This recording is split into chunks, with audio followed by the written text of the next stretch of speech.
The southern resident orca population is in trouble. The endangered population was devastated in the 60s and 70s when people were collecting the orcas, especially the calves, for captivity and for marine theme parks. We all know that story. They took about half of the population.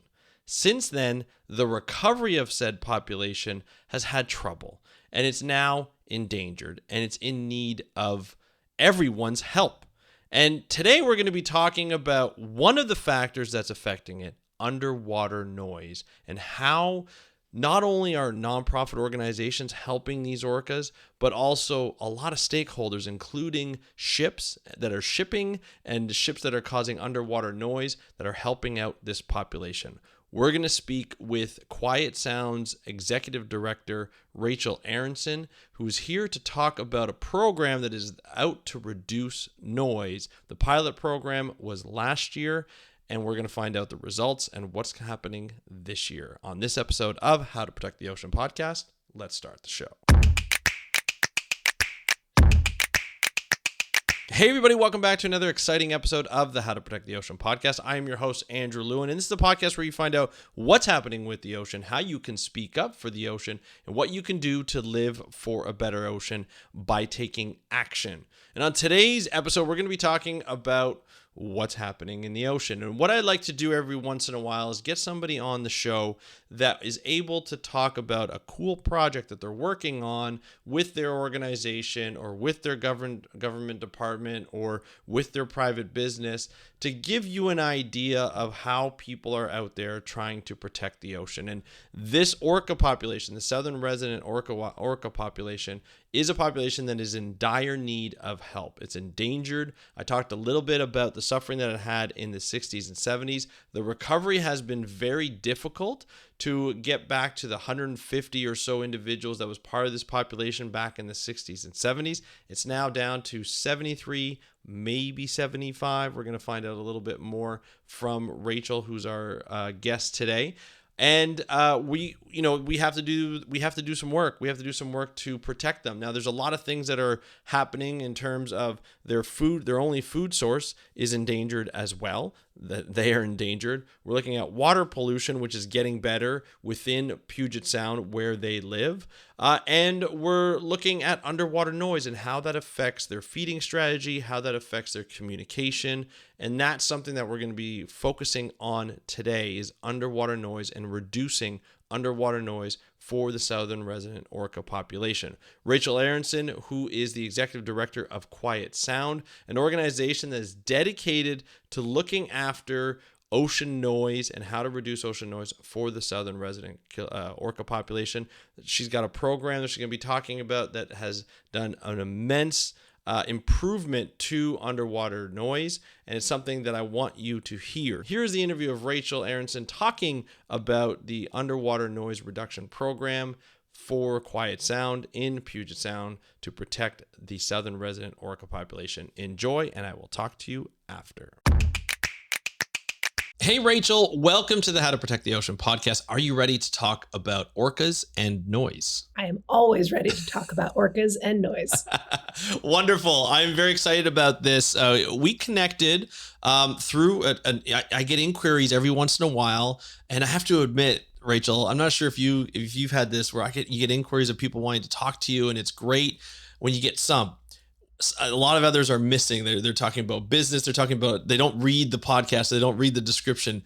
But when I got this email from Kelly that you want to come on the podcast and talk about, Quiet Sound and talk about orcas and I was like, this is amazing because I don't always get this, hats off to Kelly. She was great and just laying it all out there for me, making an easy decision. I just replied right away. I'm like, yes, absolutely. Here's the link, schedule an interview. I'm excited for this. So essentially what we're going to be talking about literally is orcas and noise, how important underwater noise is, or how important it is to sort of their health and how it affects orcas and what programs are available through Quiet Sound and what you're working on to just sort of reduce the impact of noise, underwater noise on orcas. And I feel one of the reasons I was excited is I feel that underwater noise is not something we often talk about in a public setting. We talk about it a lot when it comes to marine mammals and comes to a lot of other industries, oil and gas and underwater mining and shipping boats and things like that. But it's not really discussed a lot in sort of the public. So I'm excited for our audience to be able to hear about a lot of the issues around it, but also the programs that we're working on and the policies that we're working on to reduce that. And just sort of kind of, even we were talking before we pressed record, and it was a lot of like, I was like, oh, what about this regulation? Does that impact them, or do people get exemptions and all that kind of stuff? So we'll sift through a lot of the misconceptions and the myths and stuff. So it'll be really great. But before we get into all that exciting stuff, we like to hear some exciting information from you and get to know you, Rachel. So why don't you just let us know who you are and what you do? Sure thing. Well, thank you so much for having me today. You bet. I'm Rachel Aronson. I am the director of the Quiet Sound program. We are a NGO program. Our parent organization is called Washington Maritime Blue. And Maritime Blue's mission is to accelerate the sustainability of the blue economy. So that's maritime trade, all the different ways that people use the ocean for food, for supplies, for energy, for all the things that keep modern life going. But how can we create those systems so that they serve the ecosystem as well as the people?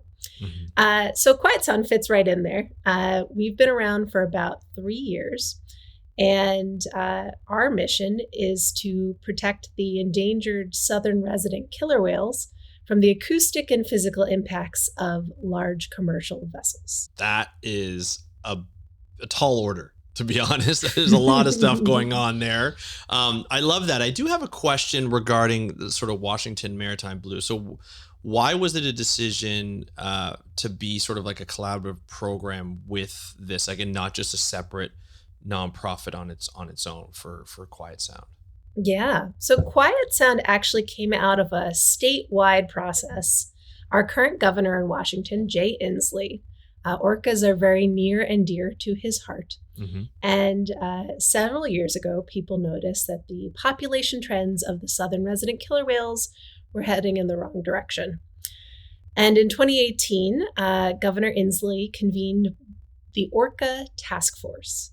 This was a group of the people in Washington who knew the most about southern resident killer whales, and their mission was to say, what can Washington state do that we're not already doing?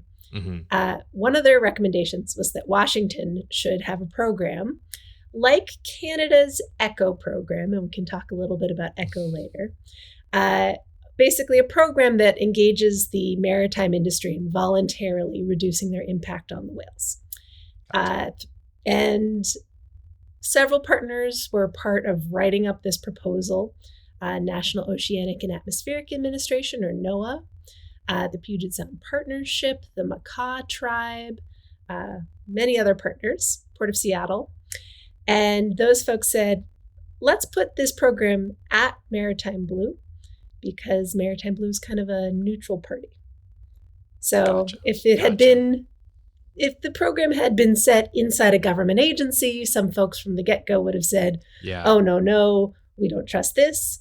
So having it at Maritime Blue, it was kind of a neutral ground, a convening space. Yeah. I like that. I like that idea, because you want to work with all stakeholders, not just on the environmental side, not just, speaking up for the orcas, but also speaking for everybody.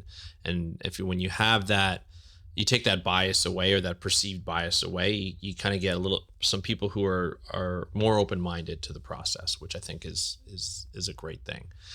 Okay, so that's great. So how can you just kind of give us sort of a little brief history of how you ended up as the executive director of Quiet Sound, and sort of just the history that you have in sort of this field? Yeah, Where did it all start? Well, as you just so astutely mentioned, sometimes you need a neutral playing ground so that people come to the table and say, all right, I'm ready to ante up and put something down and say, I will participate in this process. And so before I came to Quiet Sound, I was actually a facilitator and a mediator in environmental conflict resolution, which is a pretty niche field. But so way back in the day, I'm not going to say how long ago, I was actually an aquarist. I worked at an aquarium with sharks and fish and all those things. Yep.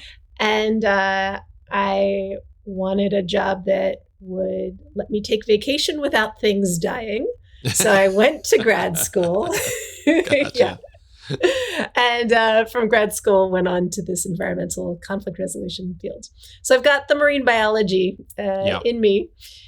And then when I met the folks who were hiring the director position for Quiet Sound, they were like, wait, you know marine biology and you're a mediator? Yeah. You're so I love that. So what made you go into conflict resolution? Because a lot of people who work, say, in an aquarium, for instance, they might be interested. You might have questions as you work with the animals. You see behavior and you see certain characteristics come out. So you might want to go back into maybe some research or maybe some, more on the ground conservation, rescue and things like that. You decide to go into conflict resolution, which I think is a fantastic field, something that's absolutely necessary. But what led you towards that program other than taking vacation and things not dying? Yeah, I mean, more seriously is like, well, what if instead of helping these 6 fish in a tank, I could help the whole ecosystem that these fish are in? And I had the privilege of learning from several senior mediators along the way and just seeing the opportunities that arose when people started looking for solutions on a policy level. Right. Yeah. And so I just really believe in the power of having a neutral party get folks together and building those relationships of trust in order to make hard decisions. And what, from that program, what do you think the big takeaways were from that program now that you've worked sort of in the field a little bit? What do you think the big, for anybody else who might decide, who's listening to hear, be like, oh, maybe going back to school for conflict resolution might be an avenue. What do you think the big takeaways from that program would be? Kind of in hindsight, I guess. Yeah, sure.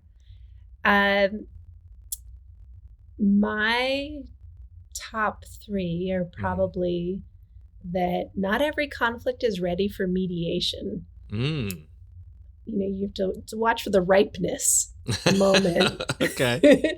The moment when people are ready to lean in.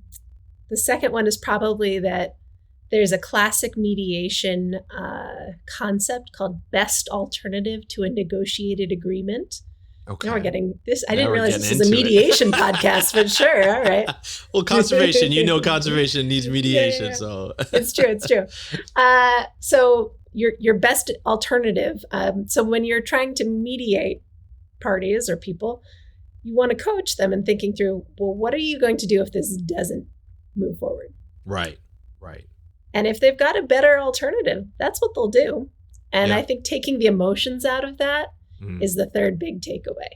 Rather than slinging mud at someone and saying, oh, I don't trust them anymore, I just sort of live in hope that we'll come back around on it and find a way to work together in the future. Yeah, absolutely. And I think also too, I would imagine that you would need, in the position, you would need a certain amount of empathy for the other stakeholders, who could be I know a lot of times, the big conflicts are with, the government and then the fishing community or something like that. You'd almost have to have empathy for the fishing community trying to make a living and trying to have that, okay, they're trying to make a living.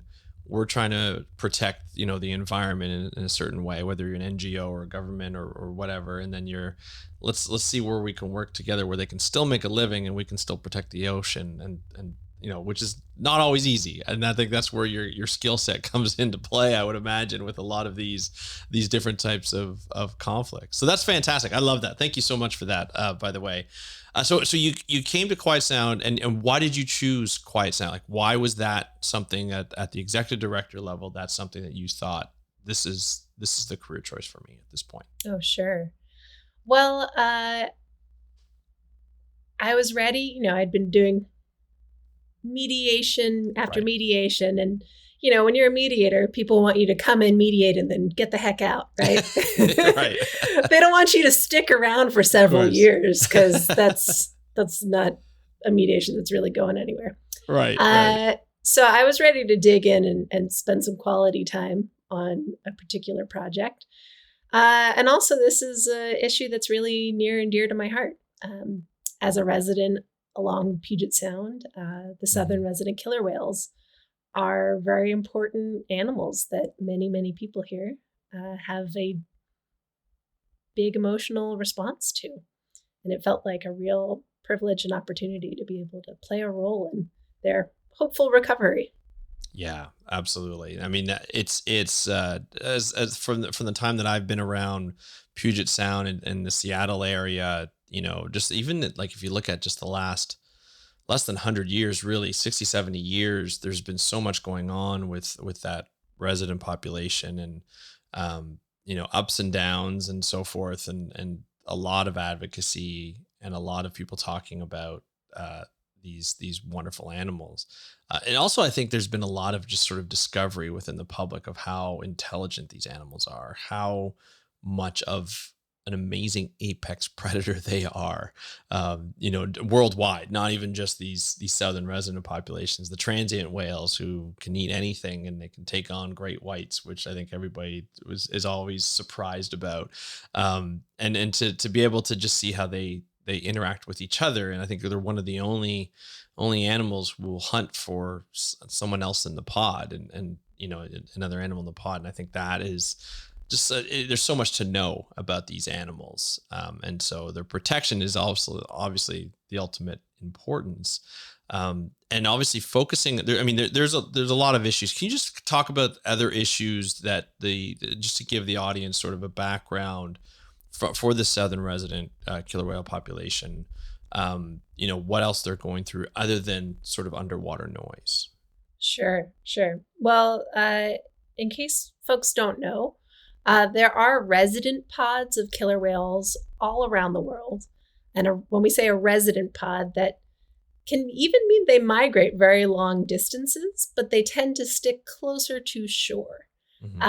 So our southern residents have been spotted as far north as British Columbia and as far south as Monterey, California. So nearly the whole West Coast is part of their critical habitat, which is pretty amazing. There's a official killer whale census that's done, I think, twice a year by the Center for Whale Research. Right now, that census is at 75 whales. However, they're guessing that one of the whales that they counted in the census may have died since the census. So we think there's about 74 of them. So just 74. So even though orcas worldwide are doing very well, the southern residents are endangered. Historically, we don't know for sure how many southern residents would have been a sustainable population level, because people didn't used to know that there was a difference between southern residents and transients or Biggs killer whales. So the wild capture era was in the 60s and 70s. And that's when people started taking the southern residents out of the water to send them off to aquariums. And in the process, quite a few were killed as well as captured. And that is part of what set them on the path towards endangered where they are today. And the factors that have impeded their recovery, even though we're no longer capturing them for aquariums, include a lack of prey. So these are fish-eating orcas. They preferentially like Chinook salmon, which are quite a few of them are themselves endangered. So when you have an endangered species that wants to eat another endangered species, you can see how they're going to have a hard time. They also face toxins in the water. That's improving, but until relatively recently, we didn't have modern sewage systems. Right. There's a river, Seattle's only river, the Duwamish River, is a Superfund site. So there's all kinds of things getting into the water. And southern residents are mammals. So the mothers feed their babies milk. They can absorb quite a lot of toxins and pass that on to the babies. And then vessels. So we know from scientific observations and research that vessels being too close to the southern residents, just the location of those vessels, can cause them to stop hunting, which means they miss opportunities to catch some of those rare fish. We also know that vessel noise is a large factor in their non-recovery. So the way vessel noise interacts with some of those other threats, and I'm making like interlocking fingers because this is a podcast. Right. We may put up the video, so we'll just see. Oh, great. So when fish are more infrequent, every one of those hunting opportunities matters. Vessel noise, so underwater noise that you can't necessarily hear when you're a human above ground looking at a ship. That noise happens in the same frequencies that whales need to echolocate and find their food. So when a ship masks the echolocation, it means that a killer whale can't find the salmon. Or it means that the killer whale needs to call louder to find its food or to communicate with other members of the pod. So underwater noise pollution is kind of like a thick fog. It obscures their habitat. They can't see where their family is. They can't see where the food is. It makes their world effectively smaller. So it's really a cumulative effect. And then finally, vessel strike risk. It's rare, but ships do hit orcas. Yeah, and I think that's one that you never really hear about, especially with orcas, because orcas have the ability to maneuver quite quickly, considering their size. Where other, when we talk about northern Atlantic right whales, they tend not to move as quickly out of the way of ships for whatever reason. It's just they're just prone to do that, or they don't move. They look like they're moving, but they're kind of not on the surface necessarily, but they're just in that little, just below the surface. But you would think that orcas would be able to maneuver out of that, but sometimes they're not able to, I assume, right? Is that like, how often would you consider an incident where an orca is hit by a ship? Well, we're not going to know every time there's a fatal accident, because a ship could hit a whale and the whale just sinks and no one knows. The ship itself might not even know the people on board. The last known one was, I think, in 2016, when a killer whale washed up and had bruising along its side and other injuries consistent with ship strike. Right. Orcas are maybe a little less vulnerable to that than whales like humpbacks or gray whales. Or in the top speed of a whale is probably about 14 knots. Right. So a ship that's moving faster than 14 knots, a whale's going to have a hard time getting out of the way. True. They just didn't evolve to avoid they didn't have faster, bigger things. They didn't have to. They did not. So and I think too, when we think of noise, I think we also have to think of how a pod is sort of structured, right? In term underwater. I think a lot of people think that a lot of these orcas are really close together, but a pod can be very distant. Usually the males, my understanding, and correct me if I'm wrong, but usually the males are on the outside, and they could be up to like a few kilometers, maybe even more away from sort of the maternal part of the pod, so the mothers and the females of the pod that are more internal. And so that separation can definitely affect just normal communication, like social communication, in terms of like checking in with each other and where they're at if there's extra noise in the water. Is that correct? Am I right on that? Yeah, I'd say that's right. I think of it like, you're a parent and you've taken your kid to a quiet park and you say, "Hey, come back to me." And you're in a quiet park, they can probably hear you. Now, if you're at a loud music festival, you're probably going to have to go, "Hey, come back to me." Right. And if you have to do that over time, you're using a lot of extra energy to send out that message. So it's a bigger toll on the whales. Yeah, for sure. Okay. Now, so in terms of sort of quiet sound, what are the different programs that you run in order to sort of protect these animals? So quiet sound has Quite a few active projects. The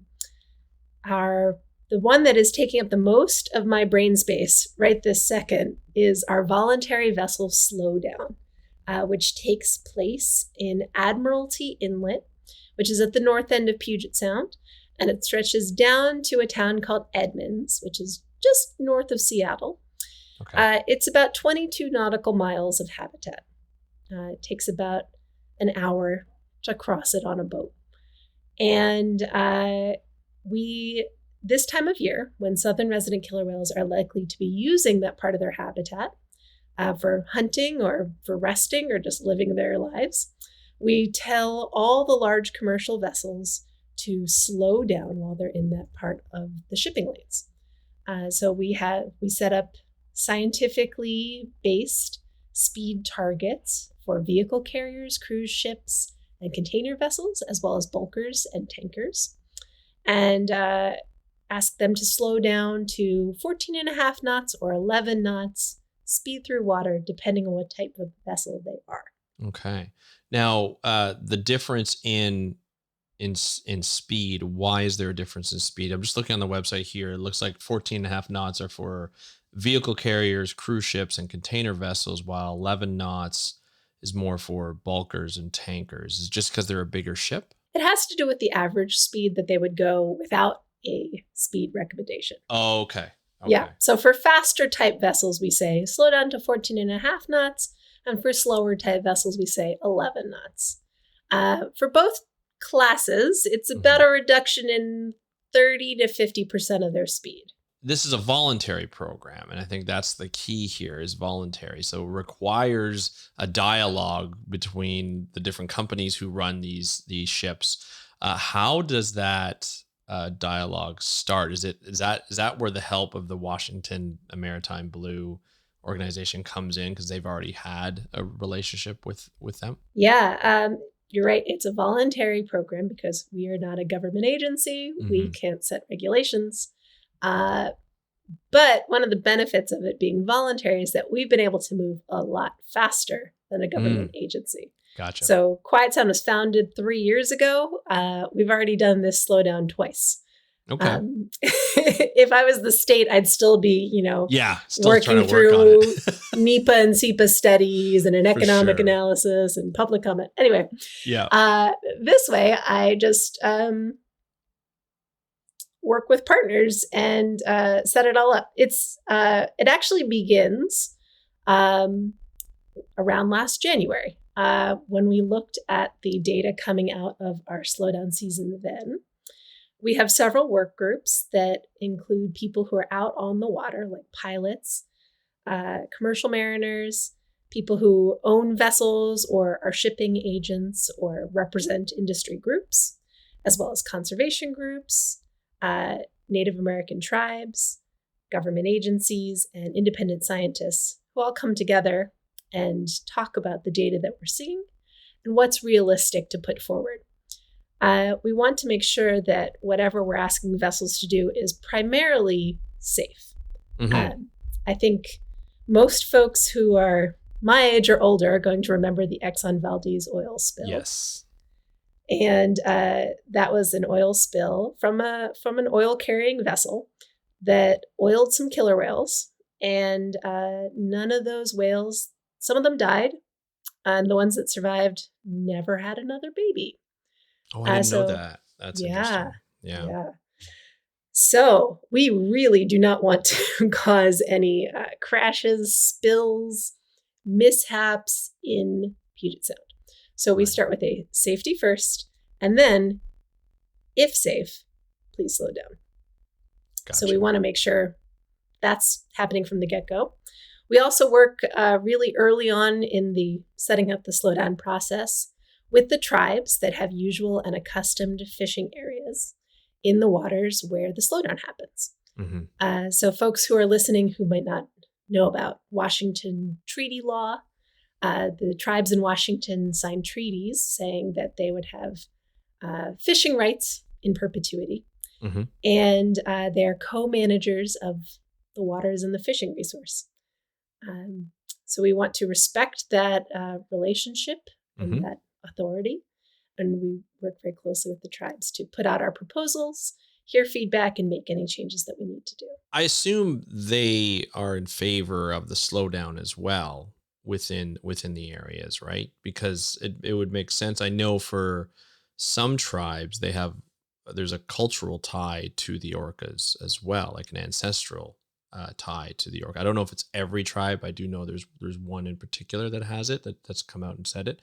But I would imagine they would be in favor and help with the program. Yes. The tribes who are on our leadership committee include the Makah tribe, and the Northwest Indian Fisheries Commission is a state group that represents the treaty rights of the 20 tribes in Washington that have Western Washington fishing rights. So they're both on my board. And tribes locally have been very supportive of the slowdown.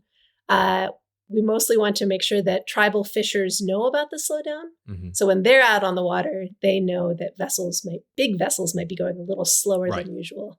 Yeah. And that they can predict, hey, this cargo ship is going to pass me at this type of speed instead of this other type of speed. And that comes down to safety as well when they're using their boats. Yeah, for sure. Exactly. For sure. Yeah. That makes sense. Sense. Now, so when you have a program like this, you want to make sure that, obviously they can say that, the different companies can say, yeah, we'll adhere to the slowdown. But there's got to be some sort of monitoring that goes along just to make sure that, you find out which boats are, maybe some boats that aren't, maybe work on that relationship a little bit more. And then, of course, there's the observing of maybe, orcas in the area. So let's start with the relationship and say, is there observing of the actual ship slowing down? Yeah. So we collect two types of data on ship participation. The first is we use AIS data. Right. So every ship over a certain size is mandated to have a device on board that broadcasts constantly the stream of information that says, I'm this ship, I'm going this direction, and I'm going this fast. Right. And we work with a partner called the Marine Exchange, which is a local nonprofit maritime group, also on my board, that has literally equipment up on mountainsides looking at the water to collect this data out of the air. And so we capture that data. Our scientists run it through a tidal model, which adds or subtracts the speed of the water from the speed of the boat to give us the boat's speed through water. It's the best metric we have for predicting underwater noise. And so we measure each ship's underwater speed. And then we say, yep, you participated, or nope, you didn't quite get there. So that's one way to do it. The other way we do it is we work with pilots. And after I should say first, the slowdown zone is entirely within piloted waters. So some ports in the US have what we call pilotage, which means that when a ship from anywhere else enters those waterways, they need a local pilot on board. So Puget Sound is one of the pilotage waterways. And so a Puget Sound pilot steps on board and they say, hello, this quiet sound slowdown is going on. Are we participating in that today? So they're the slowdown's first advocate in some cases. Nice. And after every voyage, the pilots fill out a survey where they say, did the vessel participate? Yes, no. And if no, why not? Right. So that gives us a different metric for participation. And that one's really useful because the pilot reported vessel participation tells us, say a 20, not all vessels can go every speed. Especially large ships. Sometimes their engines will only let them go at, say, you can go 20 or you can go 15. Right. And those are your options. Yeah. It's not like a car where you can go any number you'd like along the whole gradient. And so for the AIS data, say we had a ship that would normally go 20 and then they go 15. Our AIS data is going to say, oops, this vessel did not participate. But the pilot can tell us, hey, this vessel did participate. They would normally go 20, but they went 15. They did their very best. Yeah. And we appreciate both metrics of participation because every bit of slowing down contributes to less underwater noise. Exactly. And I think, yeah, I think it's interesting too, because a lot of people, when they refer, you just kind of mentioned something that really stood out to me. When you reduce your speed, a lot of people are just worried about speed and then strikes. You're reducing the amount of strikes because you're giving the animals a little bit more time to get out of the way. But you're also reducing the amount of noise because you're not going faster. So there's not as much working in going faster. So that reduces the noise. Now, have you measured how much of a reduction that slowdown is in that area, like in a season? Yeah. So last year was our first complete season. We called that our trial year. Yeah. Last year we had an 8-week trial. In that 8-week trial, we had, so those 2 metrics of participation that I talked about. Yeah. We had 53% of transits fully reach our target speed. So that was the AIS metric. Good. We had 70% slow down at least somewhat from the pilots. So those 2 types of participation together got us a 45% reduction in underwater noise intensity. It was 2.8 just with the decibels. volunteer program. Just with the volunteer program. Just by asking real nicely. Yeah. But that's huge too, right? Because I think a lot of people and a lot of organizations would go about it a different way, would go out and would say, we need to put a policy, we need to put a law, and it has to be a regulation where, people have to, companies have to do it. But doing a volunteer, like you said, it can work faster. And at this point, all these southern resident orca populations need as much help as possible, as quickly as possible. So being able to put that quickly is great.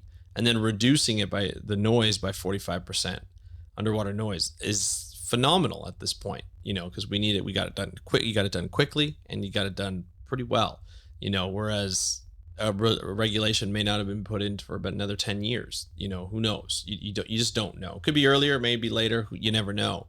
I love that. I like that ability to have this type of metric. And how did you get feedback from the different ships and the companies in terms of how it affected them in any kind of way? Did they mention anything in a negative or positive aspect? Yeah. So last year, we talked to a lot of partners. We did some postmortems and surveys and questions. Yeah. We found no impacts to maritime trade and no impacts to maritime safety, which was pretty amazing. We were very happy about that. We also found that some vessels that didn't participate, it might have been that they didn't know about it. It might have been that sometimes a vessel just needs to make a certain tide or get to a certain area at a certain time. And we understand that. Yeah. That's how it goes. Yep. I'm not going to hit anyone on the head with a stick for needing to do what they need to do. There are exceptions to rules, right? Into sort of what you need to do. That could be understandable. But we tried to identify, what was the barrier to participate last year. Mm-hmm. And we found when we looked at our participation rates that participation actually correlated quite a bit with how frequently we sent out emails. Okay. So we had really strong start last year, and then it sort of went down, and then we sent out some reminder emails, and it went up, and then it went down again. So we think communications is our biggest lever. So we invested this year in hiring a maritime communications grad fellow. Perfect. Who is focusing on keeping that information flow going throughout the 3 months of the slowdown. When you have a program like this, hiring somebody like that requires budget, and so how, was it difficult to go back to the funder and say, hey, this would really help because it could help improve participation just based on sort of the ebbs and flows of what happened last year? Was that an easy yes? I mean, obviously it was an easy ask, but was it an easy yes from the funder being like, yeah, we can provide funds for that? We are very fortunate here in Washington State that we have so many state legislators who understand the importance of the southern resident killer whales to our spirit, to our people, right, to our economy as well. That we have economic benefit. People come from all over the country to see these whales. For sure. Whether they're watching them from land with an organization like the Whale Trail, or they're taking a ride on a Pacific Whale Watch Association whale watching vessel, they're a draw. Yeah. So we are about half state funded, and the state budget is every 2 years. So this last spring, I had to spend some time in the state capitol talking with legislators about, remember this program that you were all so excited about 2 years ago? Yeah. It's working. Let's keep it working. Thanks so much.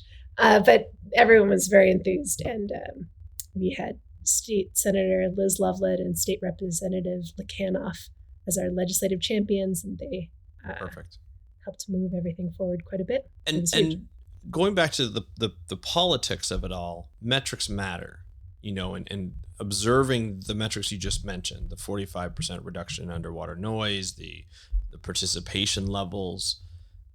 What were their reactions? Did they expect those metrics? Did they expect less? What were their expectations? And then how did they react to these numbers? Yeah, well, everyone always wants to know, how are we doing compared to the ECHO program? Right. So here we go, the ECHO program. So in Canada, I think Canada's a little further along than the US in both investing in science of underwater noise and the mitigation of underwater noise impacts on the southern residents. The Vancouver Fraser Port Authority has a program called the ECHO program. ECHO stands for Enhancing Cetacean Habitat and Observation, and it's the best acronym. I'm annoyed they stole that acronym before we came along. But they have a similar slowdown that we modeled ours on very heavily, because we could see from there, having done it for 6 to 8 years before we came along, hey, this works. So when ECHO started, their very first year, I think they had about 50% participation. And now that they've been doing it for about 8 years, they're in the, I think, high 80% participation, I think 87% or so. They're mid-season right now, so that's not final numbers. But so when we were able to say, hey, in our first year, we came out looking pretty favorably on track compared to the ECHO program. We're following in their footsteps and we're doing the right things. I think that helped. Absolutely. Yeah. That's pretty phenomenal. And to have a program like that to run, side by side, one, neighbors and, where you work closely together. Do you look at sort of where the ECHO program is and be like, this is how we want to build it slowly, like to model it after? Or do you look at some of they probably had a lot of lessons learned over their time in that program. Do you look at some of the lessons learned and use that and adapt it to the program that you're continually to build? Yeah, the ECHO staff have been nothing but generous in sharing their lessons learned and helping answer some of our early questions and helping one lost mediator become a killer whale expert. So my hat's off to them. They've been incredibly helpful, and I'm going up to Canada to see them tomorrow. So excited about that. Very nice. Yeah. Very nice. Well, we found that, working together, transboundary collaboration is so essential to this process because not just because, yay, cooperation is good, but also because a lot of these large vessels, when they come into the Strait of Juan de Fuca, at some point, their voyage in or their voyage out, they're going to be both in U.S. waters and Canadian waters. So usually the U.S. manages the voyages in, and then Canada manages the voyages out. Makes sense. So we want to have consistent communications to mariners, no matter which side of the boundary you're on, so that a vessel where, the crew's, it's flagged to Panama, and the crew's from all over the world, is not going to get confusing mixed messages from the U.S. and Canadian partners.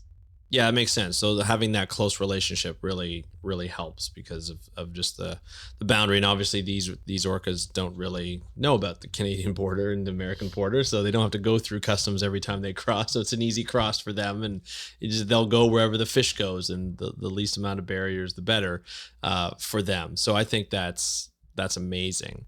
I'd like to talk a little bit about the Quiet Sounds whale alert system. Can you talk a little bit about that? Sure. So that's another example of transboundary partnership. It's not our whale report alert system. It is actually developed by a Canadian NGO called Oceanwise. Okay. Yep. But we are their sort of funder and cheerleader in the US. Gotcha. So what the whale report alert system is it's like Waze for whales. Okay. So if you're a commercial mariner, yeah, you can get approved to have access to this system, and you have it on your phone as an app, and it'll tell you, you'll get a text saying, hey, you're within 10 nautical miles of a verified whale sighting. When you go into the app, there you can click on the dot and see, hey, what type of whale was it? How many whales there were? Which direction are they heading? What kind of behaviors are we seeing? So this is not just for orcas. This is for all marine, like all whales that would go in those waters. Gotcha. That's right. Yeah. Okay. So this is one system that mariners can use no matter which side of the boundary they're on, which we think is really helpful. Absolutely. Yeah. So one thing that is new in Washington waters that we've been supporting and facilitating and cheerleading is that as of about last week, Washington's biggest sightings network, Orca Network, is putting their sightings into the whale report alert system through an API. So previously they could type a sighting in manually, each sighting. Yeah. Now it's a much more automated system, which means that sightings will flow through to mariners in a much more smooth way, and mariners will get more alerts. And I'll tell you, and I know that the reason for the main purpose is to make sure that there's no interference, that proper sort of measures can be made. But as someone who's been on the ocean quite a bit, and working with different shipping containers and cruise ships, when somebody knows there's a whale close by, it doesn't matter who you are, you want to see it. You know what I mean? It's almost like a little bit of a whale watching thing for people who are out for mariners, because it's kind of exciting to see a whale. And, a lot of the people who've been on the ocean can identify their whales and they know them quite well. Do they input into the system as well? Like, who inputs into the system other than sort of the like maybe the Canadian Coast Guard, American Coast Guard, and some other volunteer organization? Can mariners themselves input the information in, and do they? Yeah, right now, any member of the public can put a sighting into the system either by using an app called Whale Report. Okay. Or now, if you're in Washington, you can submit your sighting to Orca Network.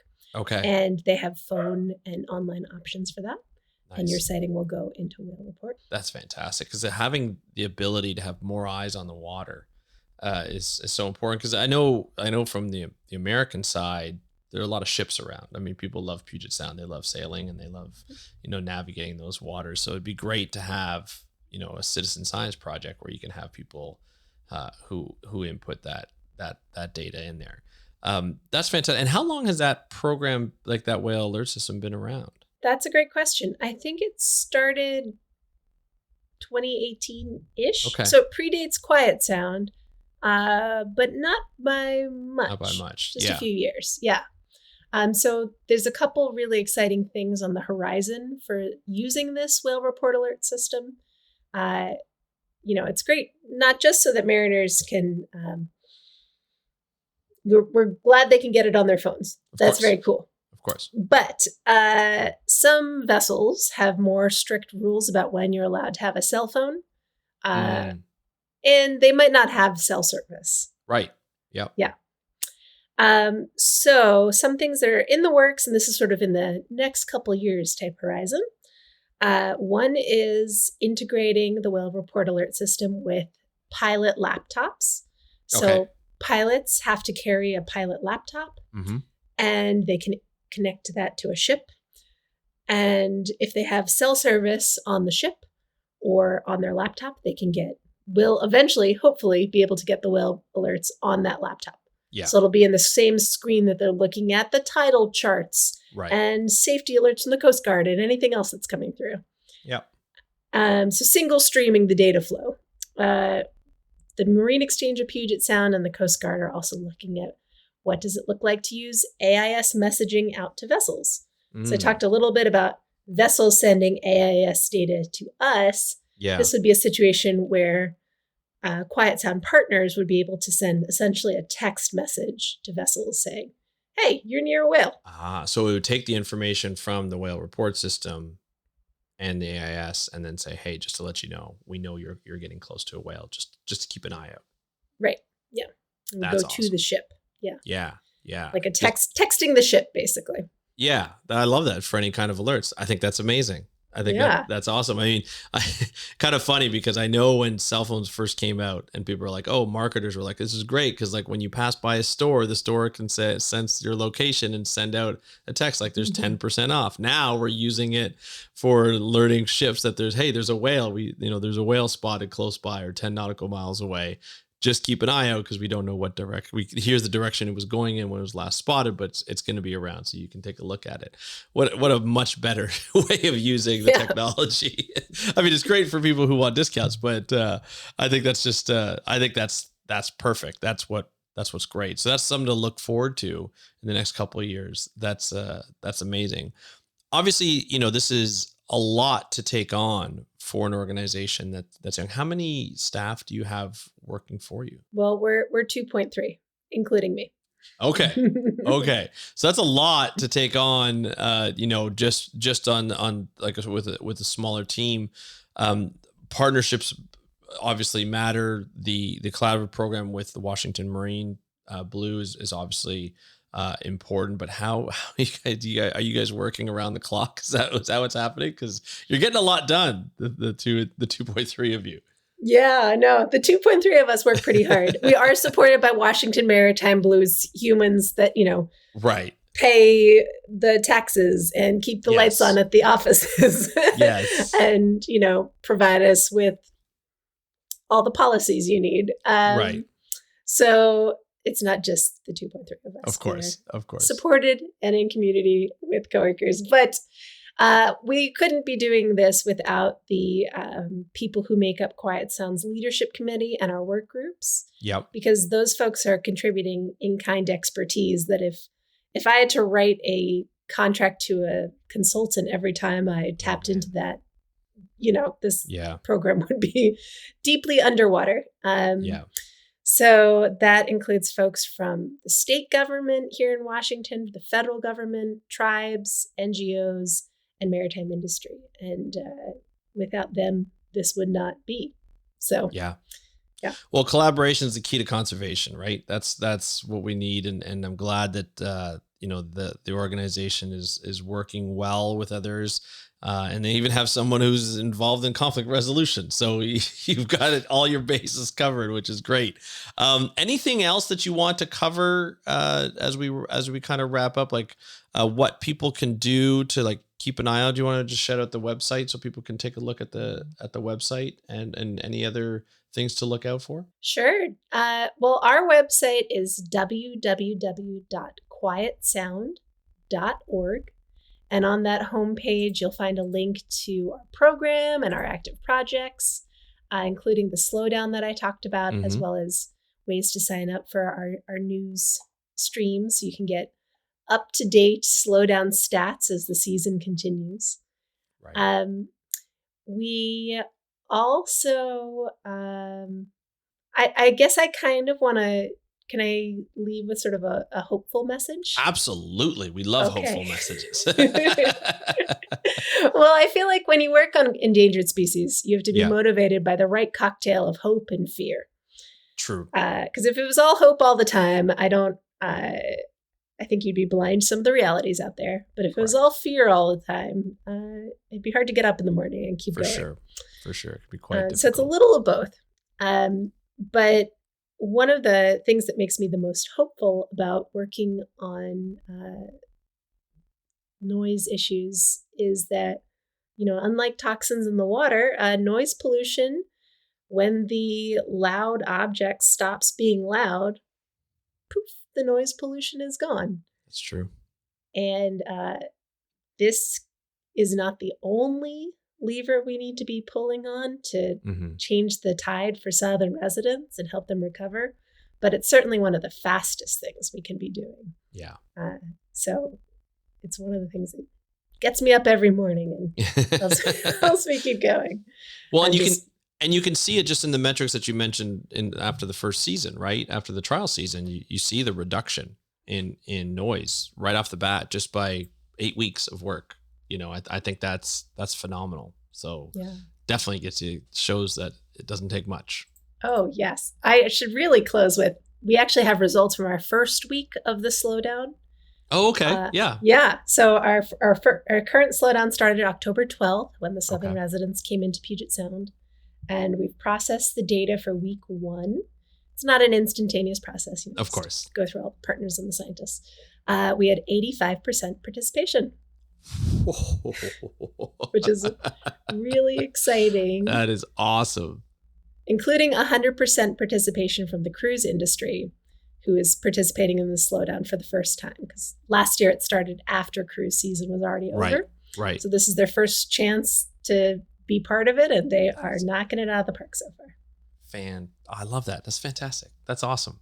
What a way! It's a great way to end the episode. Rachel, this has been amazing. I really appreciate everybody reaching out to come on the podcast to share what you do, what the organization does, how important the work is, and how much more of a chance your organization is giving these southern resident killer whale populations.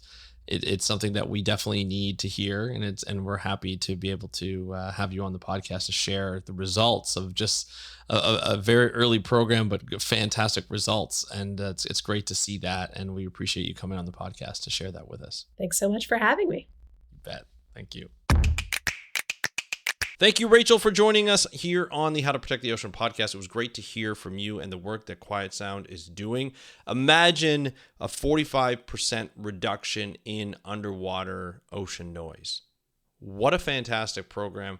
What fantastic results right off the bat within the first 8 weeks of the program that was run as a test, as a trial last year. And now this year, we're hoping to see even better results. And this is just the start of this program. I love how it's a volunteer program. I love how it's an organization that is doing this, because as we mentioned within the interview, Rachel mentioned that if it was a regulation, it would have taken years for it to be approved. If it was even approved, it would have gone through a lot of read-throughs and question periods and so forth.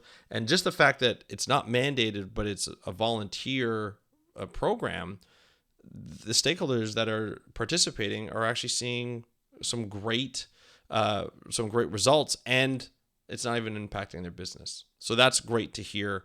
Love the work that Rachel and Quiet Sound are doing. Love the fact also that the organization is part of a collaboration with a larger organization that has a lot of the relationships with the different stakeholders, the shipping lanes, the ferries, and so forth, or the ships that are involved in shipping, and the ferries and so forth. I think that's really important to have those relationships to show that they're not biased in any way, just towards the environment, not against the industry. And I think that's something that is needed more in conservation. So we learned a lot of lessons here of what could work. Obviously, it's unique to this situation, but it could work other places. I think it's something that we need to explore more of this type of reasoning. Also, a career tidbit, conflict resolution is something that works well in conservation. Just as Rachel mentioned, she's used a lot of the techniques that she's learned in grad school, and I think it's something that it's definitely should be considered as something to do for marine conservation. So lots of nuggets of information there. Thank you again, Rachel. We're going to put all the links to the information for you, for all of you to listen to not only listen to, but to click. It's late, I'm sorry, but to click on. And you can get more information on Quiet Sound and the work that they do.